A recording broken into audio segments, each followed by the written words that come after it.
ಶಾಸಕ ಬೇಳೂರು ಗೋಪಾಲಕೃಷ್ಣ ಅವರ ಅಸಮಾಧಾನ ಕೂಡ ಸ್ಫೋಟ ಆಗಿದೆ. ಕುದಿತಾ ಇದ್ದಾರೆ ಅವರು.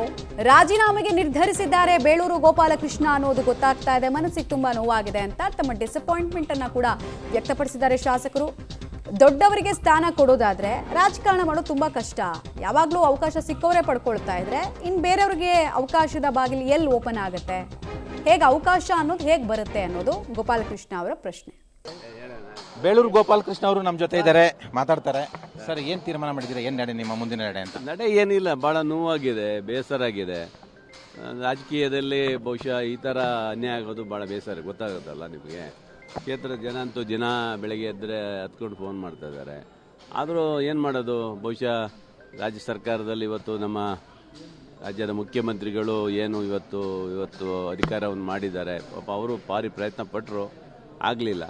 ಅದೇ ನೋಡ್ತಾ ಇದ್ದೀವಿ, ಎಲ್ಲ ಒಂದು ಮೀಟಿಂಗ್ ಮಾಡಿ ಒಂದು ನಿರ್ಧಾರ ಮಾಡ್ತೀನಿ. ಸಭೆ ಎಷ್ಟು ಗಂಟೆಗೆ ಸರ್? ಯಾರ್ಯಾರು ಸೇರ್ತೀರಾ, ಎಲ್ಲಿ ಅಂತ? 11 ಗಂಟೆ ಮೇಲೆ ಸೇರ್ಕೊಳ್ತೀವಿ, ಆ ನಂತರ ಮಾತಾಡ್ತೀನಿ.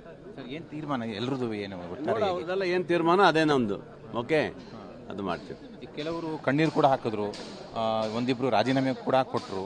ಈಗ ಇನ್ನೂ ಹಾಕಿದ್ದೀವಲ್ಲ, ನಾವು ಕಣ್ಣೀರು ಹಾಕಿದ್ದೀವಿ, ನಮಗೂ ಇದು ಕಣ್ಣೀರು ಬಂದಿದೆ. ಏನು ಮಾಡೋಕ್ಕಾಗತ್ತೆ ಅಲ್ವಾ? ನಾವು ಭಾರಿ ಪ್ರಯತ್ನ ಪಟ್ಟಿವಿ. ಕೊಟ್ಟವರಿಗೆ ಕೊಡೋದಂತಾದರೆ ರಾಜಕಾರಣ ಮಾಡೋದು ಭಾಳ ಕಷ್ಟ ಆಗುತ್ತೆ. ಇರಲಿ, ನಮ್ಮ ಕ್ಷೇತ್ರದ ಜನರ ಅಭಿಪ್ರಾಯ, ನನ್ನ ಹಿತೈಷಿಗಳ ಅಭಿಪ್ರಾಯ, ಅದನ್ನೆಲ್ಲ ತಿಳ್ಕೊಂಡೇ ಮಾಡಬೇಕಾಗುತ್ತೆ. ನಿವಾಸದಲ್ಲಿ ಏನಾದ್ರು ಸಭೆ ಇದೆಯಾ ಸರ್? ನೋಡೋಣ, ಹೇಳ್ತೀನಿ ಅಂದಿದ್ದಾರೆ. ಓಕೆ, ಗುಪ್ತ. ಏನು ಗೊಂದಲ? ಯಾಕೆ, ಏನು ಕಾರಣ, ಯಾರು ಕಾರಣ ಅಂತ ಸರ್ ಇಷ್ಟೆಲ್ಲ ಗೊಂದಲಕ್ಕೆ? ಯಾರು ನೋಡುವಾಗ ಡೆಲ್ಲಿ ವರಿಷ್ಠ ಕಾರಣ ಇರ್ಬೋದು, ಯಾರು ಇರ್ಬೋದು ಗೊತ್ತಿಲ್ಲ. ನಮ್ಮ ಅದೇ ಹೇಳ್ದಲ್ಲ, ಜನರಿಗೆ 3 ಸರಿ ಗೆದ್ದಂಥವರಿಗೆ ಇನ್ನೊಬ್ಬರಿಗೆ ಅಥವಾ ಕೊಟ್ಟವರಿಗೆ ಕೊಡುವಂಥ ನಿರ್ಧಾರಗಳನ್ನು ಕೈ ಬಿಡಬೇಕು. ಅಥವಾ ರಾಜಕೀಯದಲ್ಲಿ ಸಾಧಾರಣ ಜನರಿಗೂ ಒಂದು ಅವಕಾಶ, MLAಗಳಿಗೂ ಅವಕಾಶ ಮಾಡಿಕೊಡುವಂಥದ್ದು ಆಗಬೇಕನ್ನೋದು ನಮ್ಮದೊಂದಷ್ಟು. 3 ಹಂತ ಇದೆ ಸರ್: ಸಿದ್ದರಾಮಯ್ಯನವ್ರ ಹಂತ, DK ಶಿವಕುಮಾರ್ ಅವ್ರ ಹಂತ, ಹೈಕಮಾಂಡ್ ಅಂತ. ಯಾವ ಹಂತದಲ್ಲಿ ಗೊಂದಲ ಇತ್ತು ಅಂತ? ಯಾವ ಹಂತದಲ್ಲಿ ಗೊಂದಲ ಆಗಿದ್ದು ಗೊತ್ತಿಲ್ಲ, ಅದನ್ನು ವಿಚಾರಿಸಕ್ಕೆ ನಾನು ಹೋಗೋದಿಲ್ಲ. ಅನ್ಯಾಯ ಆಗಿದ್ದಂತೂ ಸತ್ಯ ಅಲ್ಲ. ಈಗ ನೀವು ಹೋರಾಟ ಮಾಡ್ತಿದ್ದೀರಾ, ನೀವು ಹೈಕಮಾಂಡ್ ಮೇಲೆ ಒತ್ತಡ ಹಾಕ್ತಿದ್ದೀರಾ, ನ್ಯಾಯ ಸಿಗುತ್ತಾ? ಏನು ನ್ಯಾಯ ಅಂತ ಅದು? ಅಲ್ಲಿ ಇನ್ನೇನು ನ್ಯಾಯ ಸಿಗುತ್ತೆ ಹೇಳಿ? ಇನ್ನೇನು ನ್ಯಾಯ ಏನಿದೆ? ಎಲ್ಲ ಆಗೋಗಿದೆಯಲ್ಲ, ಇನ್ನು ನ್ಯಾಯ ಸಿಗುವಂಥದ್ದು ಏನಿಲ್ಲ.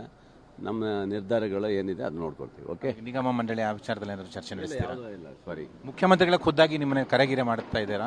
ಏನು ಮಾತಾಡಿಲ್ಲ. ಅವರೇ ಮನವೊಲಿಕೆಗೆ ಮುಂದಾಗ್ತಾ ಇದ್ದಾರಂತೆ. ಅದು ನೋಡೋಣ, ನಮ್ಮ ಸಾಹೇಬರು ಏನು ಹೇಳ್ತಾರೆ. ಫೋನ್ ಮಾಡಿಲ್ಲ ಇನ್ನು ಸರ್ ನಿಮಗೆ? ಮಾಡಿದ್ದಾರೆ, ಎಲ್ಲರೂ ಮಾಡಿದ್ದಾರೆ. ಅಲ್ಲ, CM, ಮಾಜಿ CM ಯಾಕೆ ಮಾಡ್ತಾರೆ? ಅವ್ರು ತೃಪ್ತಿಯಾಗಿದ್ದಾರೆ, ಸಂತೋಷದಲ್ಲಿದ್ದಾರೆ, ಅವ್ರು ಆರಾಮಿದ್ದಾರೆ. No problem. ಖುಷಿಯಾಗಿರೋರೆ ಈಗ ಮಾಜಿ CM ಅವರು. ಹೈಕಮಾಂಡ್ ಭೇಟಿ ಮಾಡೋ ಪ್ರಯತ್ನ ಏನಾದ್ರು ಮಾಡ್ತೀವಿ? ಇಲ್ಲ. Thank you sir, thank you. ಇದು ಬೇಳೂರು ಗೋಪಾಲಕೃಷ್ಣ ಅವರ ಮಾತುಗಳು. ಕ್ಯಾಮ್ರಾಮನ್ ಶ್ರೀಕಾಂತ್ ಜೊತೆ ಮಸೂದ್, ಪಬ್ಲಿಕ್ TV, ಬೆಂಗಳೂರು.